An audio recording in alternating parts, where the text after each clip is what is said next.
La nuit est un prédateur. Elle s'étend silencieuse et implacable sur la toundra gelée. Dans le Grand Nord canadien, en novembre 1930, elle dévore tout, engloutissant la lumière, la chaleur et jusqu'à l'espoir. Le froid mort fait craquer les arbres, glace l'air. Chaque souffle devient un nuage de givre suspendu. Joe Labelle, un trappeur aguerri, s'approche du village inuit d'Anjikuni, d'ordinaire un lieu de chaleur, de rire et de récits partagés autour du feu. Ce soir, seul le silence l'accueille.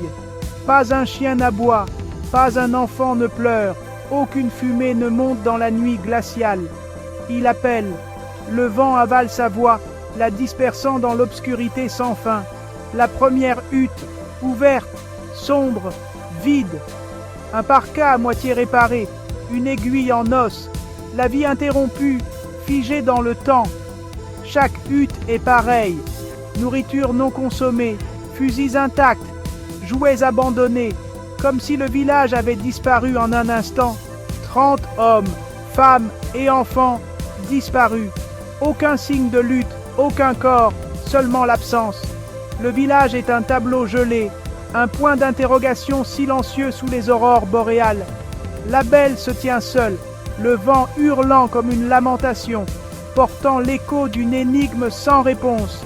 Anjikuni n'est plus un lieu de vie, mais une tombe sans corps, ensevelie sous la neige. Un mystère gravé dans la glace, sous le vaste et terrifiant ciel arctique, attendant que quelqu'un ose le percer. Avant le silence, il y avait la vie. Une vie vibrante, tissée de traditions et de liens profonds avec la terre et les saisons. Anjikuni était une communauté inuite résiliente sur la rive rocheuse du lac, isolée mais soudée. Les gens chassaient, pêchaient et partageaient tout, nourriture, fardeau, histoire, et même les rêves de l'avenir. Les femmes tannaient les peaux, les enfants jouaient, les rires résonnaient contre le vent glacial. Chaque jour, la vie s'exprimait dans les gestes simples et la chaleur humaine. Le lac était leur bouée de sauvetage, une source de nourriture, de liens et d'espoir. Les kayaks et les filets étaient toujours prêts. Le village, une halte accueillante pour les trappeurs et les commerçants de passage. Ils ont enduré les blizzards, la famine et la nature sauvage, génération après génération, sans jamais plier. L'hospitalité et la fierté les définissaient, forgeant une identité forte et solidaire. Rien ne semblait pouvoir les effacer de la terre, ni le froid, ni l'isolement. Jusqu'à cette nuit de novembre, quand la sève d'Anjikuni s'est simplement arrêtée, laissant un vide inexplicable. La communauté a disparu, ne laissant que des questions et un silence pesant. Le pouls de la vie fut réduit au silence en un instant, et le mystère demeure. La dernière fois que quelqu'un a vu les habitants d'Anjikuni, le soleil brillait. Le trappeur Armand Laurent et ses fils ont visité le village des semaines avant la disparition. Des enfants jouaient, des hommes se préparaient pour la chasse, la fumée des feux emplissait l'air. Laurent a parlé avec les aînés, échangé des marchandises, partagé un repas. Rien ne semblait anormal. Les esprits étaient joyeux, la nourriture abondante, la communauté en paix. En partant, un chasseur a promis plus de fourrures à leur retour. C'était un jour normal, un avenir anticipé. Ce fut la dernière observation confirmée. Un jour, un village florissant. Le lendemain, une ville fantôme. La transition fut silencieuse, imperceptible et absolue. Labelle est entrée dans un monde figé, comme une scène interrompue. Non pas abandonnée, mais suspendue dans un silence étrange, comme si le temps lui-même avait cessé de s'écouler. Le ragoût gelé sur un feu éteint, les kayaks intacts sur le rivage, le poisson à moitié écaillé et laissé à geler, témoignaient d'une vie interrompue en plein élan. Les fusils, des lignes de vie dans l'Arctique, étaient abandonnés dans chaque hutte, posés là comme si leur propriétaire devait revenir d'un instant à l'autre. Personne ne partirait sans eux, surtout dans un environnement aussi impitoyable. Aucun signe de lutte, pas de sang, pas de corps. La neige immaculée ne portait aucune trace de fuite ou de panique. Les possessions les plus précieuses des villageois étaient restées, posées avec soin, comme si elles devaient être utilisées à nouveau.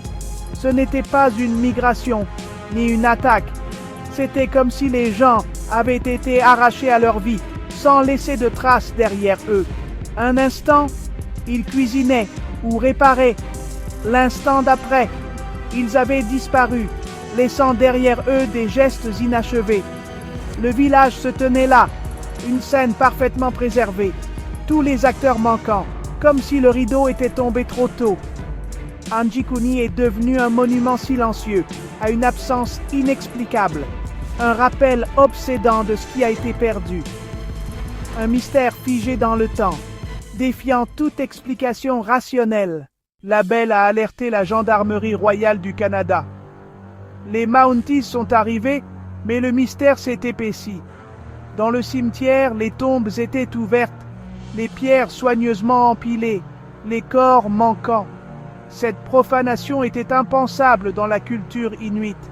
De la neige fraîche recouvrait le village. Seules les traces de la Belle étaient visibles. Aucune empreinte ne s'éloignait. C'était comme si 30 personnes s'étaient évanouies dans l'air. Certains rapports mentionnent une seule série de traces se terminant abruptement dans la toundra. Traîneaux, nourriture, vêtements, armes, tout était laissé derrière. La scène suggérait la panique, mais les tombes la délibération.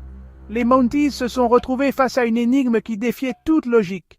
La GRC a ouvert une enquête, mais n'a trouvé que l'absence. Les dossiers officiels sont insaisissables. L'histoire est brouillée par les rumeurs et les récits. Certains remettent en question le témoignage de Joe Labelle. D'autres soulignent les démentis de la GRC. Des rapports de lumières étranges dans le ciel persistent, rejetés comme des aurores ou des contes fantaisistes. L'histoire perdure parce que ces détails semblent vrais. Ragoûts gelés, fusils abandonnés, chiens morts, tombes vides. Ce ne sont pas de simples éléments d'histoire de fantômes, mais des fragments d'une véritable énigme. Les autorités n'ont pas pu, ou n'ont pas voulu, la résoudre. Anji-Kuni reste une légende, suspendue entre le fait et la fiction. Sans réponse, les théories abondent, rationnelles et paranormales. Maladie? Pas de corps. Hystérie collective? Pourquoi tout laisser derrière? Les explications officielles suggèrent une exagération ou un camp déserté, mais les détails ne correspondent pas. Les théories d'enlèvement extraterrestre citent des lumières étranges et des traces qui disparaissent. D'autres invoquent les légendes inuites, esprits ou wendigo, d'anciens mots tapis dans la nature. Chaque théorie est insatisfaisante, aucune n'explique tout. Le mystère résiste à la clôture, invitant à l'horreur cosmique. Il nous reste à choisir, le banal, le surnaturel ou quelque chose de plus ancien que la science. Aucun de ces choix n'est réconfortant. Près d'un siècle plus tard, le mystère d'Anji-Kuni perdure. Le village a disparu, repris par la toundra et la neige. Seule l'histoire demeure, un fantôme porté par le vent arctique. Est-ce un conte moralisateur ou un aperçu derrière le rideau de la réalité? Anji-Kuni nous force à affronter les limites de notre compréhension. C'est un mystère sans solution, nous hantant par son silence. Le silence des huttes vides, de la nourriture intacte, des chiens muets et des questions sans réponse. Certaines histoires ne sont pas destinées à se terminer, mais à être méditées et craintes. Le sort des 30 âmes d'Anji-Kuni est un point d'interrogation, figé dans le temps. L'affaire reste ouverte, une lamentation murmurée à travers le lac gelé,